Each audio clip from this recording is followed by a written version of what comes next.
నమస్కారం నాగార్జున గారు. నమస్తే అంజి గారు. బాలినేని శ్రీనివాసరెడ్డి గారు జనసేనలోకి రావటం ఏదైతే ఉందో, కూటమిలో కొందరికి నచ్చట్లేదు, జనసేనలో కూడా కొందరికి నచ్చట్లేదు అనిపిస్తుందండి. ఏమంటారు మీరు? అంటే ఒకటండి, ఎందుకంటే రీసెంట్గా ఫ్లెక్సీల్ది మీరు గమనించారా? అవును, ఆ వివాదం జరిగింది. అవును. దాని తర్వాత లోకల్గా కూడా కొన్ని వివాదాలు జరిగాయి. అవి సహజంగానే నిన్నటిదాకా డి అంటే డి అని అతని మూలాన అనేక దాష్టీకాలు. ఇప్పుడు బాలినేని శ్రీనివాసరెడ్డి చేశాడా, ఆయన అండ చూసుకొని ఆయన అనుచరులు చేశారా అనేటువంటిది పక్కన పెడితే, అతని మూలాన క్యాడర్ అంతా ఇబ్బంది పడ్డారు కదా లోకల్గా ఉన్నటువంటి వాళ్ళు. మరి అవన్నీ మర్చిపోయి హక్కును చేర్చుకోగానే మంచి అయిపోయి ఆయన తీసుకొని దగ్గర తీసుకోవడం అనేది అయ్యే పని కాదు కదా. తర్వాత ఒక పార్టీలో ప్రముఖమైన ఏదో మామూలుగా ఉండి యాక్టివ్గా లేకుండా ఎవరిని విమర్శించకుండా ఉన్నటువంటి వాళ్ళని తీసుకుంటాం అనేది అది కూడా అనవసరం. కానీ బాలినేని శ్రీనివాసరెడ్డి గారి లాగా ఒక రకంగా చెప్పాలంటే ఒక స్టేజ్లో జగన్మోహన్ రెడ్డి గారికి రైట్ హ్యాండ్ లాగా కూడా ఉన్నాడు ఈయన, దగ్గర బంధు. అలా ఉండి తెలుగుదేశం వాళ్ళ మీద చెలరేగిపోయినటువంటి ఇతన్ని ఇవాళ కూటమిలో ఉన్నటువంటి దాంట్లోకి తీసుకోవటం అంటే ఏంటంటే బ్యాక్డోర్ ఎంట్రీ లాగా ఉంటుంది. అంటే వీళ్ళ మధ్య మళ్ళీ చిచ్చు పెట్టే అవకాశాలు ఖచ్చితంగా ఉంటాయి కదా, ఉండొచ్చు. ఇట్లా 1 by 1 ఎంట్రీ. ఇప్పటికే ఫ్లెక్సీలో మా బొమ్మలు వేయలేదని చెప్పేసి అని, రిబ్బన్ కటింగ్లో మాకు ఇది లేదని ఎలా కొట్టుకుంటున్నారు అక్కడక్కడ చదువు సంఘటనలు మనం చూస్తున్నాం. అవునవును. నాయకులు సఖ్యంగా ఉన్నా వీళ్ళు సామాన్య కార్యకర్తలు కాబట్టి ఎక్కడో ఒక చోట ఈగో ప్రాబ్లమ్స్ వస్తాయి. రైట్. అలాంటప్పుడు నిన్నటి దాకా విపరీతంగా తెలుగుదేశాన్ని వ్యతిరేకించి ఇప్పుడు బయటికి వస్తాడనగా వారం 10 రోజుల ముందు కూడా ఈవీఎంలు ట్యాంపరింగ్ అయింది కాబట్టి అని చెప్పి ఈసీతో ఫైట్ చేసినటువంటి బాలినేని శ్రీనివాసరెడ్డి ఇవాళ జగన్మోహన్ రెడ్డిని తిట్టగానే మీరు తీసుకున్నారు అంటే ఏంటంటే ఖచ్చితంగా ఇవి రాంగ్ ఇండికేషన్స్ పంపిస్తాయి. కాకపోతే జరిగేది ఏంటంటే వీళ్ళకున్న అడ్వాంటేజ్, ఇది నిక్ ఆఫ్ ద మూమెంట్. ఎలక్షన్కి ఒక 6 నెలల ముందో సంవత్సరం ముందో జరిగింది అనుకోండి, అప్పుడు ఇబ్బందులు ఉంటాయి. కానీ ఇప్పుడు బిగినింగ్లోనే ఉన్నారు కాబట్టి వచ్చిన తర్వాత ఒకవేళ తీసుకుంటే కూడా బాలినేని శ్రీనివాసరెడ్డి మీద బాధ్యత ఎక్కువ ఉంటుంది.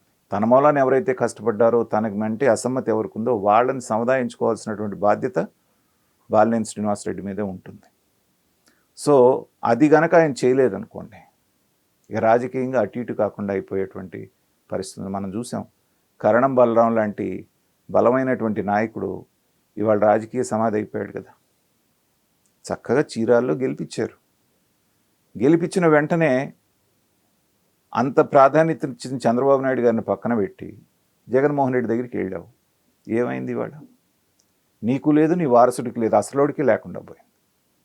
అందుకని మేము పార్టీలు మారాం కాబట్టి వేస్తే మాకేదో పెద్దపీట వేసేస్తారని చెప్పేసి అనుకుంటే, జగన్మోహన్ రెడ్డి ఏం పెద్దపీట వేసాడు కరణం బలరాంకి? ఏం బ్రహ్మాండంగా చేశారు, చివరికి చిత్తుగా ఓడిపోయారు కదా. అలాగే వచ్చినంత మాత్రాన్ని ఏదో తిరగబడిపోతుందని కానీ, అనవసరంగా ఈ క్యాడర్లో గందరగోళం లేకపోతే ఇవన్నీ ఉంటాయి కానీ అవసరం లేదు. కానీ వాళ్ళకుండే క్యాలిక్యులేషన్లు ఏ వాళ్ళకున్నాయి. తీసుకున్నా కూడా నేను అంటుంది ఏంటంటే అక్కడ స్థానికంగా ఉన్నటువంటి వాళ్ళతో ప్యాచప్ చేసుకోవాల్సినటువంటి బాధ్యత అతని మీద ఉంటుంది. సో బాలినేని శ్రీనివాసరెడ్డి కూడా సుదీర్ఘమైన రాజకీయ అనుభవం ఉన్నాడు కాబట్టి అవన్నీ దృష్టిలో పెట్టుకుని చేద్దాడు అనుకుందాం. ముందు ఎలా ఉంటాయి అనేటువంటి పరిణామాలు మాత్రం కొంచెం అనుమానాస్పదంగానే ఉన్నాయి. ఓకే. ఎందుకంటే బాలినేని శ్రీనివాసరెడ్డి బలమైన లీడర్ అనేది అందరూ ఒప్పుకుంటారు. అతను దీంట్లో ఎలా ఇమడుతాడు, అతన్ని ఎలా పార్టీ ఉపయోగించుకుంటారు అనేది దాని మీద కార్యకర్తల యొక్క యాక్సెప్టెన్స్ అనేది ఆధారపడి ఉంటుంది. ఓకే. అంటే ఒకటి ఎప్పుడైనా ప్లేట్ ఫిరాయించవచ్చుగా. అంటే ఇంత జరిగిన తర్వాత ప్లేట్ అంటే ఒకటి అంజి గారు, రాజకీయంలో ఏది శాశ్వతం అని మనం చెప్పలేం. అదే రైట్. ఏమండి, ఎంతైనా వాళ్ళందరూ బంధువులు. నేను షర్మిల గారి విషయంలో కూడా పదే అదే చెప్తుంటాను. ఇవాళ అన్న చెల్లి ఉప్పు నిప్పుగా ఉన్నారు. ఏది వాళ్ళ వ్యక్తిగత డిఫరెన్సెస్ మూలాన, రాజకీయ వైరం మూలాన. కానీ ఇదే జగన్మోహన్ రెడ్డి గారు రేపు 50% నా దాంట్లో ఉన్న ఆస్తులు నీకు ఇచ్చేస్తాను చెల్లి, ఎందుకు మన ఇద్దరికి గొడవ, ఇద్దరం కలిసి కాంగ్రెస్లో ఉందాం అన్నారు అనుకోండి, గంట చాలుగా ఇద్దరికి.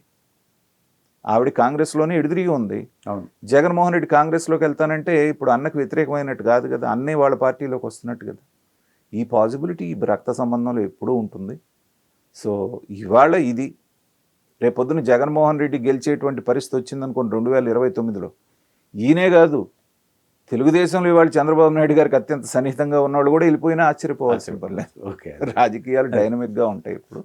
ప్రస్తుతానికి నడుస్తున్న రాజకీయం అయితే ఇది.